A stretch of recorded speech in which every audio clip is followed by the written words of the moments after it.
hear me talk. Yes, Becky, he's heard me many times talk and he thinks it's just a lot of nonsense. I know where you guys are. You all want to become rich. Huh? Exactly.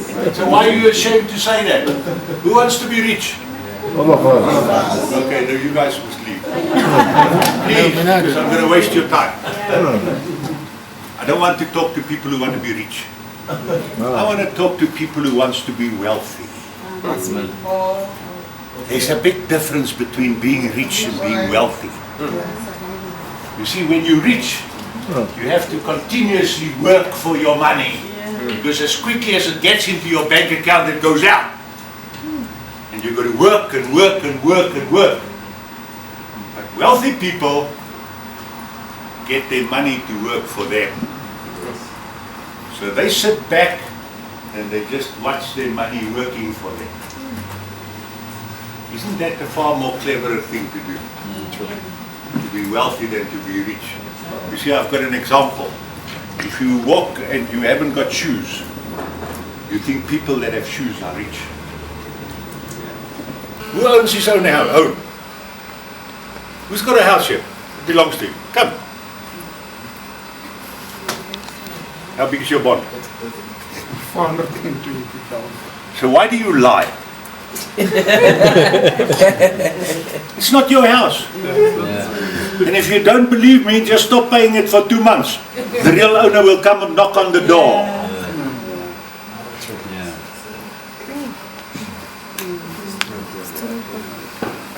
It's the same as for your car. All you have to do is stop paying it for 2 months. The real owner will soon be there to come and collect his car. It's not your car. Because that's the difference between being rich. You drive around with these things, but none of them is yours. And being wealthy, you drive around with them and it's yours.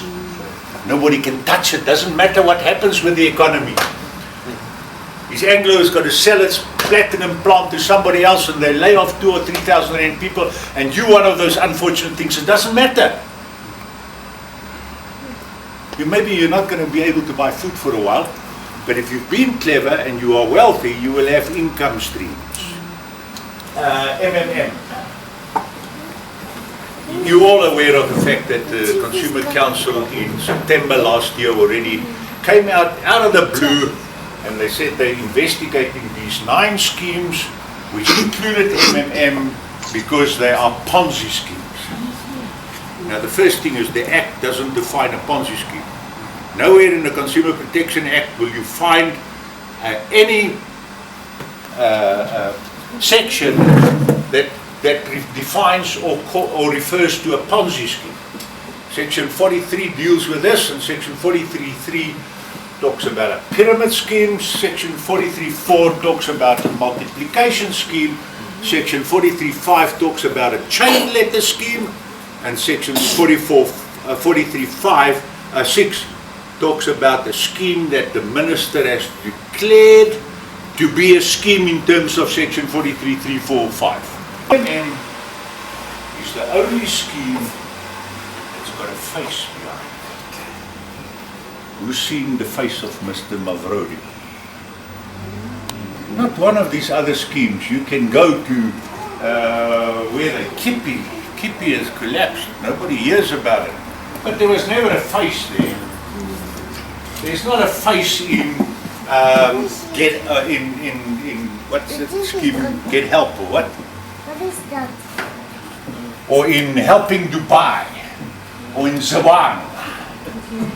See, people contact me and say, Zawang, can we investigate? Because that's part of the services that Empower, which is my company, do. And we investigate these things and we do what we call a fraud risk assessment on them. And if you come to our workshops, you become automatically entitled to receive weekly, every time we do a fraud risk assessment, we send it out. You'll see that, you can read through the whole thing, it's a couple of pages long. There's 148 things that we evaluate on, and then we issue a warning. And for every 3 warnings, we put a red flag up. And Zawang has got 48 red flags.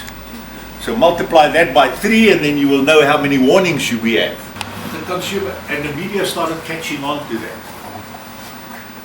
And at that point in time I decided to myself, well, let's just wait and see what happens, because they only said they're investigating.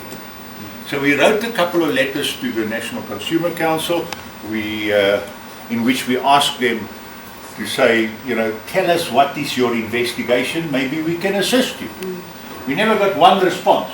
But then on, I think it was the 13th of January, suddenly in the news, the spokesperson for the National Consumer Council, Mr. Hutton, came out on the media and says that they have, MMM is a Ponzi scheme, and they have filed a statement with the Hawks. Now that raised two questions with me. How can you declare that something is a Ponzi scheme, but then you admit that you haven't got the capacity to investigate it? On what basis did you then decide that it's a Ponzi scheme? So I got a call from one of our top guiders, and let me just say, stop here, right here, at this point in time, and say that I'm not a guider in MMM. I'm an ordinary participant, and I participate in these things just to test them out. There's not one of these schemes where we don't put a couple of rand in, or a couple of dollars. In helping Dubai, we put $50 in, it's gone. But that's what we do, so that we can advise you as to how it works. And we understand how it works, and I'm going to get a little bit into that, how you yourself can decide whether this thing is dangerous or not. Because that I can't, I've got to be independent, I've got to stand outside this. I can't be seen to earn bonuses on people that I refer to MMM, because that will make me subjective. But I can go and stand before the court and say, I haven't earned a cent from anybody else from promoting this scheme. I'm just a participant and it worked for me. Okay. The problem was with the statement that they filed with the Hawks is that Section 43.7 declares it to be unlawful to promote a Ponzi scheme or a pyramid scheme or a multiplication scheme, any one of these schemes. So immediately our guiders were at risk, because by running an office like this, by showing people and inviting people to join, you are promoting that scheme. So any day the Hawks could come out and arrest our guiders. They can't arrest a participant because it's free. You're not making money out of inviting other people to join. So, you know, a participant is fine, but our guiders were in trouble. And that led to the decision to file an application in the High Court to say, well, you guys say it's a Ponzi scheme, but you haven't investigated it. The Hawks won't talk to us to say what they are doing, and now they're finding the only thing that I got from the spokesperson of the Hawks is to say, the biggest problem we haven't got a complainant. There's nobody in this country who's run to the police to say, I've lost my money. Now, that's the second thing that bugs me. Because if I want the police to investigate a housebreaking, I must go to them and say, they've broken into my house. I can't go to the police to say, I suspect somebody is going to break into my house, so I want you to investigate it. They're going to laugh at you. They're not even going to open a docket. But suddenly here they open a docket and there's no complainant. So that made us decide to file an application in the High Court, in which we asked the court to declare whether MMM falls foul of the law in terms of Section 43.3, 4 or 5, whether it's a pyramid scheme, multiplication scheme or a chain letter scheme. And we've made out an argument in our papers why it doesn't comply with any one of the definitions in the Act of being a pyramid scheme or a multiplication scheme or a chain letter scheme. And you are welcome, because that case is now in public domain. You can go to the High Court and draw the file and you can see what arguments we've made out. But I don't think I would spend close to R1 million on legal costs, potentially, because that's what it's going to cost up to the end, if I didn't believe I'm going to win. Because if I lose, I've got to pay the legal costs of the other side as well. But I just felt that it was important that I protect the freedom of ordinary people to be helped when they need it. Because that's what MMM means. And as I talk to you this afternoon and I carry on, you will begin to understand where MMM fits into this big picture of what I call the alternative economy. And with that, it also means that you've got to get off the financial grid. If you want to be in this alternative economy, your objective is that you want to get off the financial grid. Now, what do I mean by getting off the financial grid? Now, you people have heard about lots of people, especially when we had load shedding, that people say, let's get off the ESCOM grid. Let's get off the electricity grid. They go out and they buy solar panels, and they buy generators, so that if there's not power, they can go on to them. And people actually put solar panels on and batteries, and they're totally off the ESCOM grid. I am. I don't use a single watt of ESCOM power. But the same thing, when I say get off the financial grid, I'm talking of finishing your business with the banks. Wouldn't it be wonderful if you don't need a bank anymore? You don't need a bank account. Huh? But you see, you can't finish completely. Because I still got to pay my DSTV. And I still got to pay my life insurance. So I've got an account with Nedbank, and unfortunately you guys are still on the financial grid. So if I've got a workshop going, then I've got to be prepared to accept your fiat currency still, because I hate it, I don't want it. But you can't pay me in the money of the alternative financial system. You can't pay me in the money of the alternative economy, and hopefully that's why I have workshops, so that you can get there. And then you can pay me with that money, and I don't need a bank account. The illiterate people of the 21st century will not be people who can't read or write. Have I got everybody's attention? Because this is important, you've got to understand that.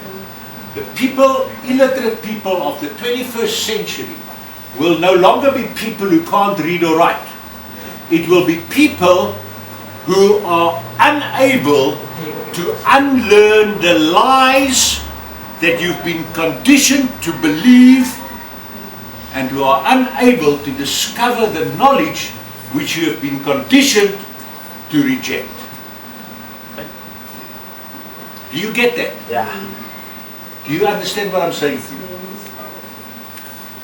Because over the years we've been fed with lies, and we've been conditioned to believe that. What lies are there? There's plenty of them, and as you go on the road with us, you will begin to discover that. But the first lie is that a political party can make you free, can set you free. Well, I'm asking you guys, you are politically free because you can go and vote. So what the heck does that mean? 1994, it was very difficult for you guys to make debt. Now it's become very easy. Am I right or wrong? So you have all these luxuries, but you're going to pay for it the rest of your life. Okay? Well, I am part of that because I don't want to boast. I don't want to be seen to somebody like boast. Because I am, when you reach my stage of life, you understand how little you know. When you're younger, you think you know everything, and then the older you grow, the more you realize how little you know. But I'm one of the co-founders of the libertarian movement in the world, which at this point in time is represented in 86 countries of the world, and have about 174 million people that have become libertarians. What is liberty? Because it's not freedom. Because you can have political freedom, but you haven't got liberty. You can have religious freedom, but you're still bound by the laws of religion. And by the way, I hate religion. I love people who have a relationship with God. Because religion is just another bunch of laws that you've got to keep. And you see, I challenge every one of you today, now, Mention to me one good law. Just one good law. You look very skeptical, sir. So tell me, just what is a good law? There is no such thing as a good law. Because every law that is promulgated by Parliament chips away at your freedom. There's something that you now can't do anymore. Or there's something that you have to do before you can do something else. That is what laws are. Can government protect you? No. Government can't come and arrest the thief before he has broken into your house. Except when it gets to MMM. Now they suddenly want to be proactive. But who gives the Consumer Council the right to protect me against my own stupidity? Am I not allowed to make my own mistakes? Does the government now actually want to take that right away from me? Because how do you learn? We call it pay school fees. Every time you've made a mistake and you lost a few money, you call it school fees I paid. But that's the only way we learn. Because if I don't make a mistake, I learn nothing. But now government suddenly wants to come and protect me against making mistakes. Who gave them the right to do that?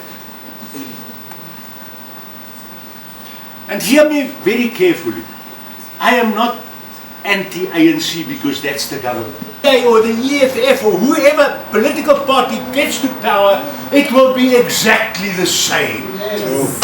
Nothing will change. Because we don't need more political parties. We don't need more isms, capitalism and socialism and communism and liberalism. Because it's nowhere. Show me one country in the world where it's worked. Just one country where it's worked. We need liberty. What is liberty? It's the right to determine my own life according to my value systems without interference from anybody else. So what should the government be? A government should exist of 4 departments. Defense. Because I can't defend myself if Zimbabwe decides to come into South Africa. I need a police force because we will always have criminals around us.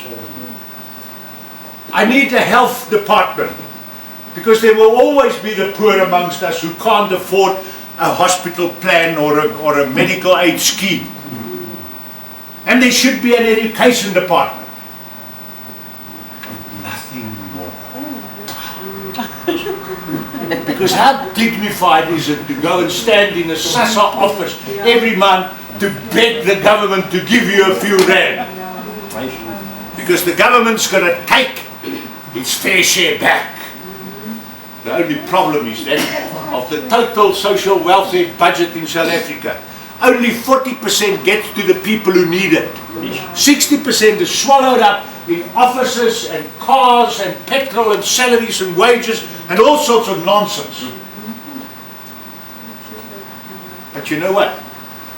If you go to MMM to help you, every cent of what I donate ends up in your pocket. Nowhere else. Isn't that the way we should run social welfare? Yeah. Peer to peer. Me and you need help, I'll give you help. Because in 3 months' time I'm going to need help, you're going to help me. Or maybe not you, but you will help me. But if you do it through social welfare, if you want me to get 100 rand, you've got to actually give 160 rand. So that I can get 100 rand. And in between, there's a bunch of people who just eats the money.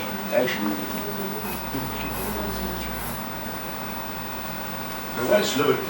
Liberty is the freedom to determine your own life without interference, based on a common accepted value system. Honesty, decency, integrity, respect. Aren't those the values that we learn in church? That's the values we should apply in life. But that's the values that MMM is saying to you, you've got to subscribe to. Am I right, Paul? It's the values that we all adopt naturally. There are those deviants. the criminals who don't accept that values, they don't respect your property. We'll always have them to us, but I'd rather deal with them than what I wait for the police for 60 days before they come and actually get a statement from them. We need to deal with that once we live in liberty. Liberty is not only financial freedom, it's not only political freedom, it's not only religious freedom. It is free all over to do everything in my life that I want to without somebody prescribing to me what I've got to do. The only thing that prescribes to me how I should act is my value system.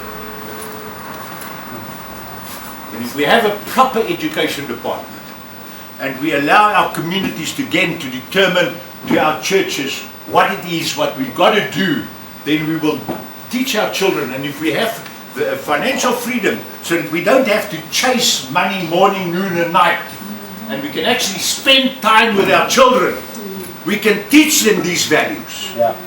Because that responsibility starts with us as parents, not with the government, not with teachers, not with the pastor in the church. It starts with us. And then from there it goes out to our family that is going to subscribe the same values and teach it to our children. And it's time that we take our liberty back. You can take your freedom back right there where you sit. You can say, I'm finished with this. I'm now going to not allow anybody to prescribe to me what I've got to do. But to do that, first step is, I've got to get off the financial grid. I don't have to rely on the 1% and the politicians to tell me that I don't have money because I don't wear it. Give me a penny rand. It's only got money because the government says it's money. You don't believe me? Go and read section 39 of the Reserve Bank Act. That's where the government says this is money. Sorry.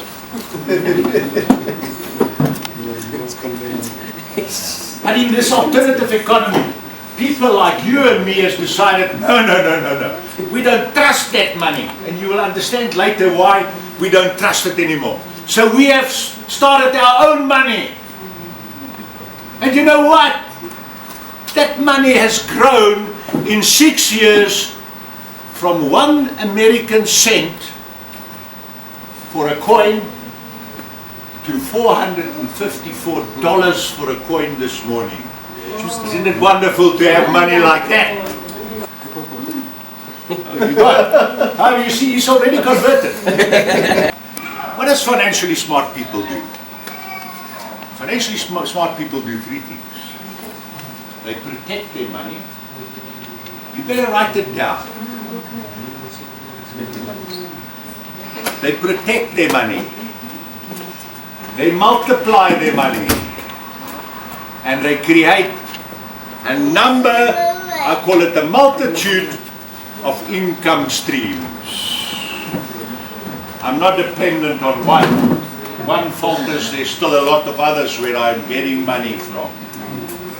That's what financially smart people do.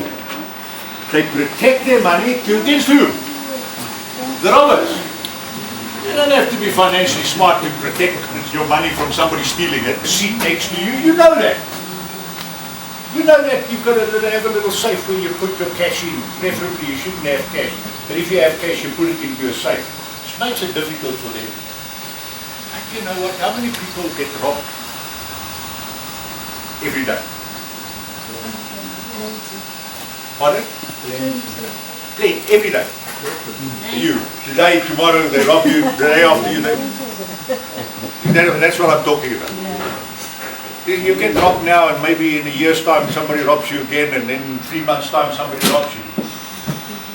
Well, good news for you, you are getting robbed every day. The government robs you every day. Does the government ask you what they must do with the money that they borrow? Never. No, they just decide what they're going to do with it. And what do? They enslave people. They increase the grants so that people will vote for them under the threat that if you don't vote for us, then you know what, if that party comes into power, they're going to cut the grants. I've said it, and I've said it before. The next, I won't vote. Believe me. Because the next political party I vote for is the one who's got at the top of its list the abolition of the Reserve Bank. But financially smart people protect their money. You see, not only does it take if you earn 100,000 Rand a year, and if you earn more than that, you pay up to 43 cents in the Rand. If you earn close to 600,000 Rand or 400,000 Rand a year, you'll pay 43 cents out of every Rand tax.